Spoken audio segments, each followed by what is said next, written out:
Баршаңызға сәлем. Қыстың күні нан батырып жей беретін салат дайындайтын боламыз. Үлкен кісілер де, кішкентай балалар да сүйсініп жейтін салаттың түрі десек те болады. Салатымызға керекті заттарымызды ең алдымен осылай жуып дайындап аламыз. Чесногымызды мен осылай суға салып қойдым, себебі суда жібіп тұрса қабығы оңай алынатын болады. Ары қарай жалғастырамыз. Болгар бұрышымызды осылай ұттарынан тазалап алып, оны көбіктеп турап дайындап аламыз.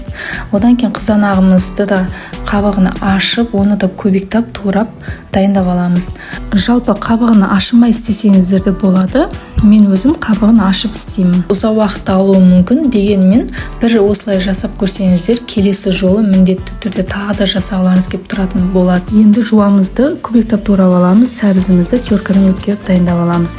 Осы төртеуін бірінші дайындап қуыратын боламыз. Одан кейін чеснок, аскөк, ащы бұрышымызды соңында сала беретін боламыз.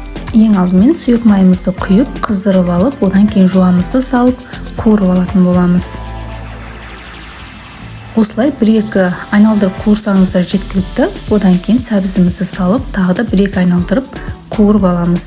Жалпы 1-1 минуттан қуырып алатын боламыз. Жуаның қызаруы, сәбіздің өлуі шарт емес. Одан кейін болгар тәтті бұрышымызды да осылай салып, оны да бір-екі айналдырып 1 минуттай қуырып алатын боламыз. Сосын қызанағымызды салып, оны да араластырып қойып қоямыз. Осылай астыңғы жақтарында жақсылап араластырып қайнатуға қойып қоямыз. Бұл қайнайым дегенше біз кейінгі қоспаларды дайындайтын боламыз. Яғни чесногымыздың қабығын ашып, майдалап турап, одан кейін аскөгімізді және де ащы бұрышымызды да турап дайындап қойып қоямыз. Расында келіп, салатымыздың астын осылай қозғап тұрыңыздар, асты жабысып қалмау үшін.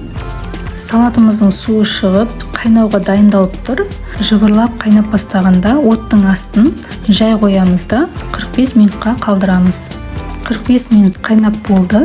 Енді қалған қоспаларымызды салатын боламыз. Яғни чеснок, аскөк, ащы бұрышымызды және де осылармен қоса тұз, сахарымызды қалауларыңызға қарай бұрыш, приправа, лавр жапырағын қоссаңыздар болады.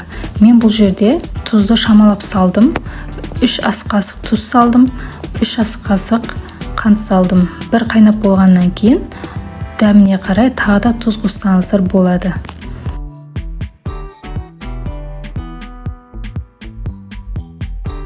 Енді бетін жауып 15 минутқа қайнатуға қойып қоямыз. Осы аралықта жуып дайындап қойған банкамызды булауға қоямыз. Яғни мен матаваркаға буладым, оның крышкаларын қайнаған суға салып қойдым.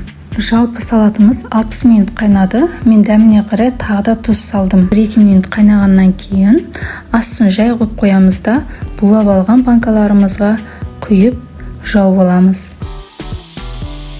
Крышкамыз қайнап тұрған суда тұрған болуы керек, өйткені банканы жауған кезде ішінде ауа қалып кетпеу үшін.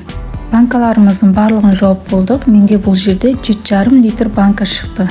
Менің отбасым шағын болғандықтан азырақ қана жасадым. Егер сіздер кең болсаңыздар, бірге немесе екіге көбейтіп жасай берсеңіздер болады. Банкаларымызды ыстық күйінде осылай төңкеріп, оның үстін жылы етіп жауып 1 тәулікке қалдырамыз. Келесі видеода ащы әрі сулы ачига жабатын боламыз. Видеоны таппай қалмау үшін каналыма тіркеліп алыңыз. Егер видео рецептер ұнап жатқан болса, лайк басып, өз ойларыңызды комментарийға қалдыра кетіңіздер. Сау болыңыздар.